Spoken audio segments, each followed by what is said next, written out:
With Hitman 2, IO Interactive has delivered more of the same. With the exception of a few minor gameplay tweaks, Hitman 2 2018 is a lot like an expansion to Hitman 1 2016, instead of a fully fledged sequel. Familiarity can breed contempt, but it's going to take a few more of these excellent Hitman games before I get bored with Agent 47's crazy antics. I'm giving Hitman 2 4 stars out of 5. It doesn't do quite enough to earn a 5, however it's damn close, and it's probably my favourite non-indie game of the year so far, leaping above God of War and Spider-Man. There aren't as many maps as I'd like, and there are a few niggling issues that leave the impression this was rushed, however that rarely detracts from the fun. If you haven't played Hitman 2016, then you should definitely pick up the double pack of both games, which when considered together are an easy 5 out of 5. The biggest challenge IO Interactive faces with these new Hitman games, which I'm just going to refer to as Hitman 1 and 2 from here on out, is that you really need to play them to understand their brilliance. They don't look particularly special at first glance. The graphics are a little ropey, there's minimal story to speak of, and a determined player could get through the campaign in one sitting. It's a tough product for marketing departments to sell to consumers at a time when other games boast 80 to 100 hour runtimes and endless online Skinner boxes. To cap it all off, Hitman 2 doesn't make a particularly good first impression. The training mission has you sneaking ashore at night, tasked with getting information from a nearby beach house. It's a setup that reminded me of darker and more serious stealth titles such as the Splinter Cell games, especially when I was advised to take out all the security cameras before entering the home. I can understand why a new player sees this and thinks Hitman 2 is a full-blown stealth game. Sure, this opening gives you a chance to get comfortable with the controls and eventually get your hands dirty, however it's much more restrictive than most Hitman maps and it's the only one I felt no desire to replay. It's not a good example of the joy that awaits you. Fortunately, Hitman 2 also includes the 2 training missions from Hitman 1, which do a far better job introducing players to the wackiness you can achieve if you put your twisted mind to the task. If you own Hitman 1, then you can import all the old maps and play them with the slight gameplay and UI tweaks on offer in Hitman 2, such as blending into crowds and hiding in tall grass. This is a wonderfully consumer-friendly move. Being able to play those old maps again even without needing to switch games is perfect to keep Hitman 1 relevant in an age when games only get a week of attention before people move on to the next one. Hitman 1 passed a lot of people by, and I really hope the sequel drags more players into the franchise, especially with the double pack being such excellent value. In case you haven't played Hitman 1, I'll do my best not to spoil the story from that game as I discuss the sequel, which is a direct follow-up. The story was a little lacking in Hitman 1.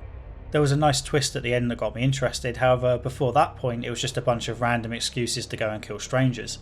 I didn't particularly care about who they were or why I was killing them. That's not the case in Hitman 2, which is a more personal character piece, diving into the past of not just Agent 47 himself, but also his handler Diana Burnwood. It's as simultaneously silly and serious as the game itself. One minute you have borderline comical scenes of secret organisations holding meetings via VR headsets, and then the next there's a young girl standing over her parents' graves. Despite some of the weirder moments, I'm now completely invested in the story. This is all despite some budget cutbacks that have affected the presentation, with lots of static animations instead of CGI this time round. After each dramatic cutscene, you're given the chance to prepare before being dumped into a new map with only a silenced pistol and maybe some coins and a fibre wire. It's your job to kill 2 or more designated targets, ideally without being spotted or killing innocent people. Your first instinct will be to sneak around, throw items to distract guards, and use your silenced pistol to take out your targets. Sounds a lot like a stealth game, right? Well, it's really not, or at least it's not a pure stealth game. If I was forced to define the game by lumping a load of random genres together, and by the laws of gaming journalism I am, I would say it's a stealth game mixed with a point-and-click adventure game that takes place in a sandbox environment. What could be clearer? You do often have to remain unseen, but not if you can find the right disguise. Security guards can often go wherever they like, so perhaps you can find or acquire one of their uniforms. Sure, you could shoot your target, but wouldn't it be a lot more exciting to engineer an accident involving a large fan? Hitman is as much about finding equipment and using it in creative ways as it is sneaking around and staying out of the guard's line of sight, hence the comparison to point-and-click games. Of course you can do silent assassin runs and all that cool stuff, but I think the real fun is in killing your targets in the most ridiculous ways possible. On that note, I consider these crazy assassinations to be the equivalent of spoilers, like showing the bosses in a Dark Souls game, and I will therefore be keeping them to a minimum in this video. Some examples are necessary of course, but I'll restrict specifics to the first map, which has already been heavily publicised. I see this as a decent compromise between backing up my points and not spoiling the experience of discovering stuff for yourself. I won't show any footage of the last map at all because that contains spoilers all over the place. Hitman isn't about sneaking around or lining up the perfect headshot. It's about finding dirt on your target and then luring them to an alley, hitting them over the head with a shovel, and then escaping in a speedboat, all while dressed as a pink flamingo. This is one of the more extreme examples, but every map has moments of sheer brilliance. Eventually some repetition sets in though. As with the pink flamingo assassination described above, most targets have a convenient way to get some alone time with them by disguising yourself as someone they are supposed to meet. The specifics vary each time, but it does get tiresome by the end. Plus there are a couple of assassination options that are incredibly similar to those of Hitman 1 in oddly specific ways. Setting up these wacky situations is all the more satisfying because of how many rules there are and ways it can all go wrong. Despite the freedom on offer, Hitman 2 makes you follow more rules than my favourite dominatrix. The rules are usually implemented clearly and consistently with sensible restrictions in the form of you can do X, however be careful you don't do Y. You can easily knock people out, however if anyone sees you they will call for help or even attack you themselves. If you're witness, then security will be on the lookout for someone dressed in whatever you were wearing, but you can avoid suspicion by changing clothes. You're always described with reference to your clothing, so guards never specifically look for a tall, ominous looking bald guy with a barcode on the back of his head. You can throw obstacles to distract people, however if they see you do it they will tell you to pick up the trash. Disguises usually work to get you into new areas, however certain designated enforcers, for example the foreman if you're working in a manufacturing facility, will get suspicious if they see people they don't recognise. You can tamper with film equipment, but make sure you're dressed as a member of the crew or it will look suspicious. None of this is complicated and it never requires guesswork. The UI always tells you if something you're about to do will arouse suspicion. That said, even with this clear signalling, it can feel a touch unfair at times. Take trespassing for example. If you approach an area you're not allowed to be in, you'll typically be told to turn around by a guard or whoever is nearby. The UI immediately tells you when you're trespassing with a yellow warning in the corner, which is thankfully much clearer than it was in Hitman 1. Where it gets a bit weird is when you cross an invisible boundary and suddenly get shot at. The worst offender is in the Vermont level, where the only thing marking a new zone is a change in the type of grass. I didn't notice the distinction, ran into a zone I wasn't allowed in and was immediately shot at. Guards yelled out warnings, but I guess I ran too far into the zone because they were still yelling while also shooting at me. It would make more sense to give you a decent warning when you're trespassing, especially in the suburbs of Vermont. It's not the White House. You do usually get a decent warning, but not always, and when you don't, it'll probably mean a restart. Another niggle popped up during an elusive target mission, where I failed to kill Sean Bean in what shall hereafter be known as Muffingate. You only get one shot at elusive targets. If you die, you don't get another go. There's high stakes. I started off slowly, disguising myself as an engineer and got an invitation to a meeting with the target. I didn't intend to kill him there and then, I just wanted to scope out the place and get the chance to look him in the eyes before killing him. I wandered around the conference room and decided to grab some muffins from the table. Food can be poisoned or used as a distraction, so it's always good to have some on you. I picked up one muffin and kept pressing the button to get the second when this happened. Not a problem at all. Drop the knife! What was that? Ow! Freeze! Go! Stand still! Move!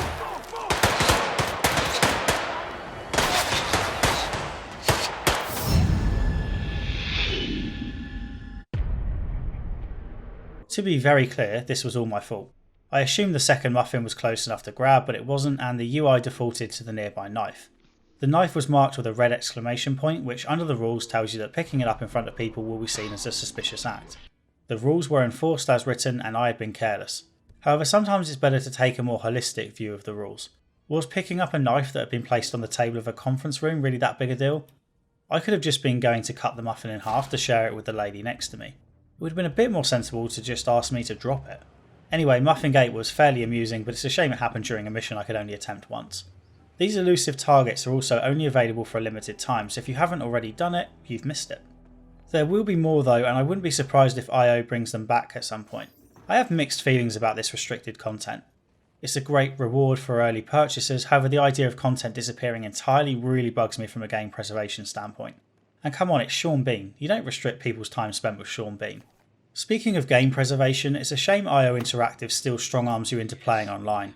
You can play offline, but you won't earn new unlocks, and if you get disconnected during an online session, then expect to get booted back to the menu. There's absolutely no need for this online functionality, and I wish IO would do away with it. Hitman 2's outlandish moments aren't restricted to highly skilled or devoted players because the scenarios are hinted at via conversations that have about as much subtlety as the flamingo costume. You'll be casually walking around when you overhear a conversation about a dodgy pyrotechnic display that is ripe for abuse, or find a grumpy mechanic who refuses to return to work and is just begging to be deprived of his outfit. You can also switch on an additional hint system, although I recommend you try playing without it first. With the hint setting on full, you're notified whenever you get clues to a potential scenario and then prompted to take the next step and even given a waypoint marker. For example, you might be told to disguise yourself as a waiter and told where you can find the uniform. Even this option won't hold your hand all the way. You're still expected to do some of the work yourself, such as finding the tools you need to break equipment or the poison for the food. The minimal hint setting is similar except without the waypoints. Turning the hints off entirely can be challenging, especially if you're easily distracted. Important information gets stored in an intel section in your file, however with hints off you don't get as much information as you do with hints on. I often found myself in the middle of one attempted murder when I gained a clue on how to commit another, but by the time I was ready to move on to that I'd forgotten important information and context. Any difficulties you might face just make it all the more satisfying when a kill comes together. Many of them are a work of art, especially in the organic way a simple phone conversation starts a plan in motion. To give an example from that first map, I stumbled upon a military general talking on the phone about a meeting he had with my target, Knox. I promptly knocked him out with a coconut and stole his outfit. The lady behind reception directed me upstairs where Knox tried to sell me on these incredible new robots who would shoot at a target designated by scanning in a photo. I watched the demonstration but never got any alone time with my target. A few minutes later I happened to find a photo of Knox lying around. I asked an employee for another demonstration, he called Knox back down, I scanned the picture in and... 3D information capture ensures the...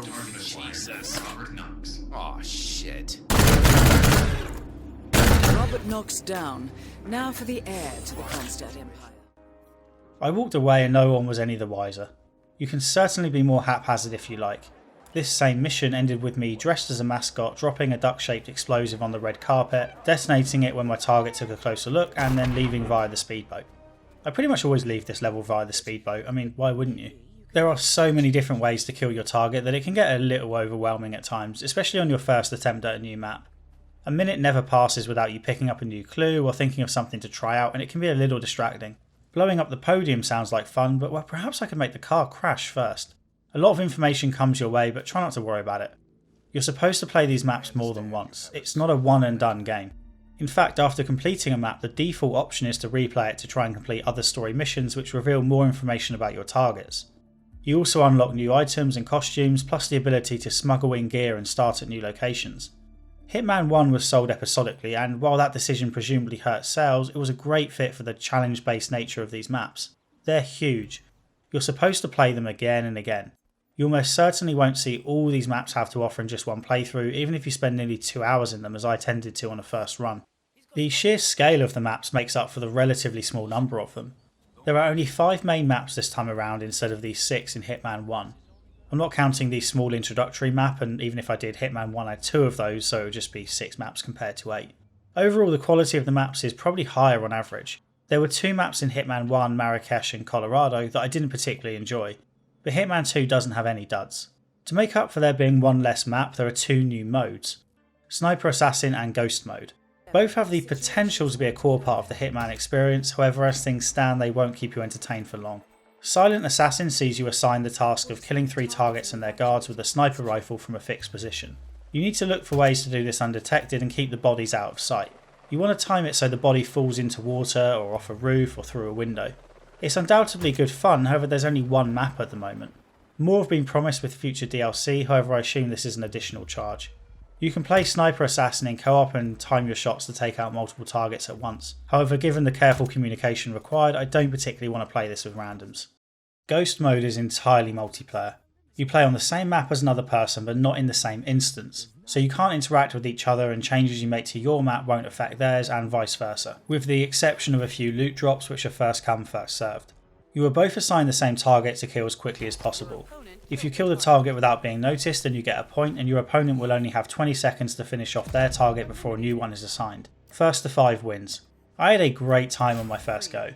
It's frantic as hell when there are tense moments such as trying to throw a hammer at a target's head as a timer counts down, however the novelty quickly wears off. The matches never get especially tactical. The speed element means you're always best off rushing to the target as quickly as possible and doing anything you can to kill them before running away and hoping no one notices. This mode is probably a lot more fun playing against a friend, especially if you set self-imposed rules like no guns. Ghost Mode is still in beta right now, so perhaps you'll be offered more options to customise matches in the future. As it stands, it will keep you amused for an hour and not a lot more. Both of these modes are also incredibly stingy with the XP rewards. A few parts of the main game feel rushed and unfinished as well, with audio being a huge problem. Multiple dialogue tracks would often play at the same time, including important updates from HQ. I also had dialogue not taking account of actions I'd already completed, so I was told to go and find clues I'd already found, for example. I think it's time to look inside Janus's house for more clues. Good work, 47. We now know Janus is meeting with the Constant at an event related to the Ark Society. I had a few glitches, such as the time a notice about a body being discovered got stuck on the top of the screen until I quit out and reloaded, and this crowd didn't do a great job at evacuating after an explosion. I also had issues with the mission content that is on a timer. Giving another example from the first map, you can kill one of the targets while she's on the racetrack, so I disguised myself as a mechanic and infiltrated the garage. I did this early, so I should have had plenty of time before the race was over. The head mechanic told me to take my position in case she wanted to come in for a deadly pit stop. Then suddenly Diana speaks up and says, The race is entering its final lap, 47. 47, the race is over. Sierra will be coming off the track any time now. Now these cars are fast, but they aren't that fast. I tested this out a few times and it kept happening, which makes me think I did something to trigger the end of the race. The game does this a lot, and it's usually to save you time and for your own benefit. Events are triggered once it becomes clear you're working towards a certain execution. It's a good thing. In this instance, I suspect the game thought I wanted to kill Nox within the garage and hurried up the end of the race, but it seems odd given that sabotaging her car is one of the major objectives. I only managed to complete this kill by having Nox come in for a pit stop on the last lap, which was a bit silly. Incidents like this are rare. Most events are not on the clock and you're free to take your time. I'm sure there's a reason why this one always played out the way it did, but it was still frustrating. Other silly moments end up being an entertaining part of the experience rather than a negative. For example, you soon get used to the completely out of place accents, such as the Hispanic cleaner in suburban America with an English accent. It's an obvious result of budget limitations and would be a problem in more serious games. In the bizarre world of Hitman 2, it's completely fitting. As is the magical homing briefcase. There's a lock on for throwable items, so you always know when you're going to be able to knock someone out. Other than the strangely easy way you can render people unconscious with a can of soda, it's par for the course. However, you can also throw the briefcase that you use to smuggle items. It's large and seems to move slower, so if you throw it at a moving target you can get some incredibly entertaining results. GameSpot has a 10-minute video feature on this containing a developer interview that I recommend watching. I'm hoping IO doesn't patch it out. There's a fine line between bugs that are charming and those that are irritating, but for the most part Hitman 2 stays on the right side, and a few glitches are understandable when you consider what's gone on at IO Interactive over the last 2 years. After being put up for sale by Square Enix, they executed a management buyout and seemingly got straight to work on this sequel. IO hooked up with Warner Brothers for publishing duties, who likely insisted on it being a $60 product with a $40 expansion pass, when IO might have been better off trying out a different price point.